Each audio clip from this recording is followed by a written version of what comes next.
Okay, so today we were talking burgers. Hmm.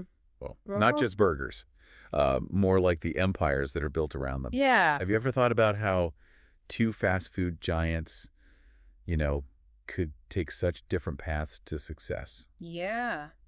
It's a really interesting question, and that's what we're doing a deep dive into today, Okay. the surprisingly deep world of White Castle and McDonald's. Interesting. And this all came from this really interesting YouTube video that you sent over. It is fascinating, isn't it? How Yeah. those early choices, even the ones that seem small, can have such a ripple effect, Yeah. down the line. And you see how these brands are shaped. Yeah. You're going to see them in a totally new light after this. Oh, I definitely did. Yeah. Yeah, this video blew my mind. Mhm. Who knew that White Castle, the place with those little square burgers, Yeah. was like basically the OG Yeah. of fast food? 1921.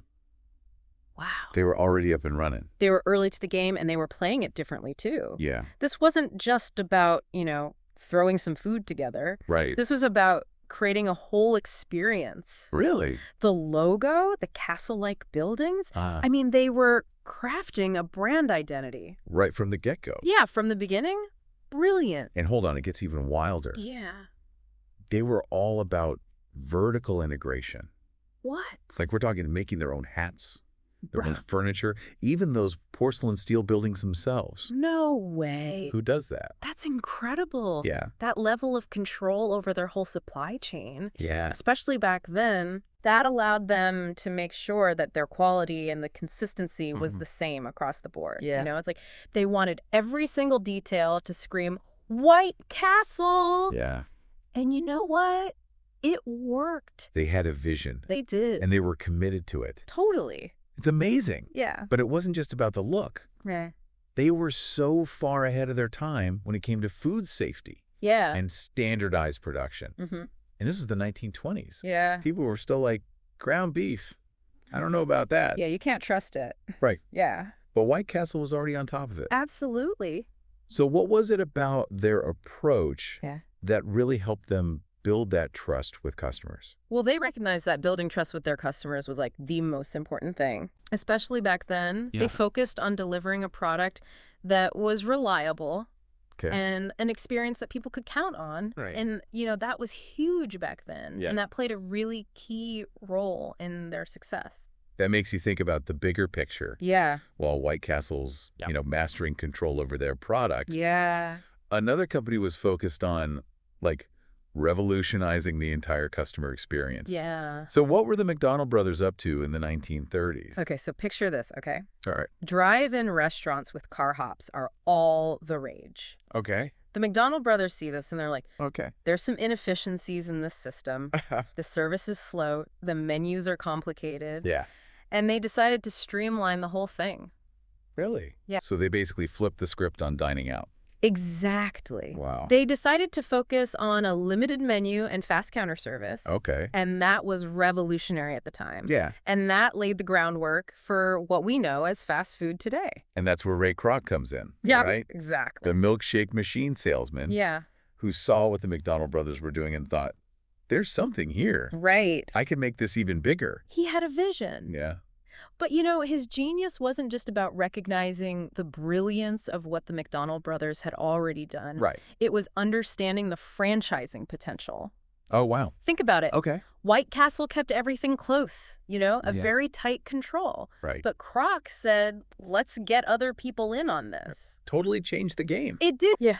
Because then you didn't have to be everywhere at once. Right. Build it all yourself. Exactly. Wow. And he was also very savvy when it came to real estate. What do you mean? So he didn't just sell franchises. Mm-hmm. He bought the land, Oh, wow. and then he leased it back to the franchisees. Smart.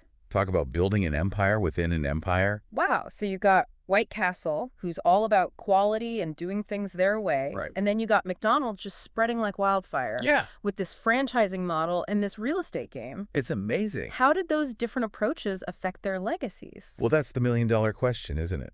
Yeah. It really shows you how different companies can approach growth. Okay. So White Castle stayed true to their roots. Yeah. They're like a beloved regional chain. Mm-hmm. Right, they have that cult following. Exactly. They've got their devoted fans. Yeah.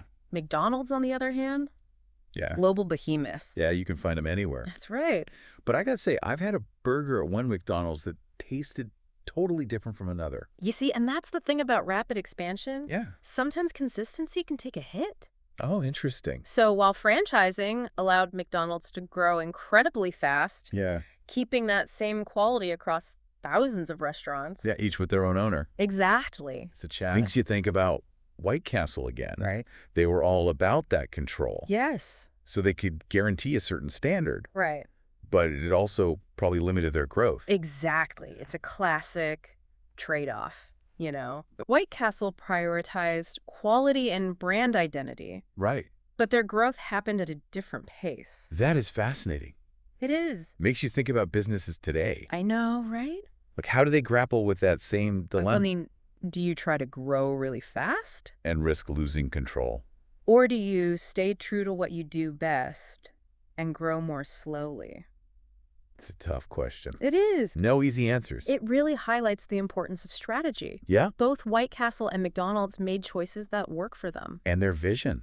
Absolutely. And they both found success. In their own way. Wow. It's like they had to pick a path and stick to it. In a way, yeah. And who knows what the future holds. Right. Like, imagine telling someone back in the White Castle days, Yeah. about drive-thrus or delivery apps. I know. They'd probably think you were talking about some crazy sci-fi stuff. Absolutely. But it's true, though. It is. Being able to adapt, Yeah. that's so important for any business to survive. Especially over a long period of time. Think about it. Yeah. Both White Castle and McDonald's, Yeah. they've had to change with the times, For sure. right? Like, people want different things now. Right. So they had to embrace things like drive-thrus Yeah. and then, more recently, plant-based options. Exactly. It's amazing to me how even these, like, giants of the industry I know. have to stay flexible. Right. You can't just rest on what you did before. It just proves that there's always something new to learn, Oh, new ways to adapt. Yeah. So as we're wrapping up this deep dive into burger empires, what's the one big takeaway you want to leave with our listeners? Well, next time you're staring at the menu trying to decide between a White Castle slider Uh-huh. and a McDonald's Big Mac, just remember, Right. it's more than just a meal.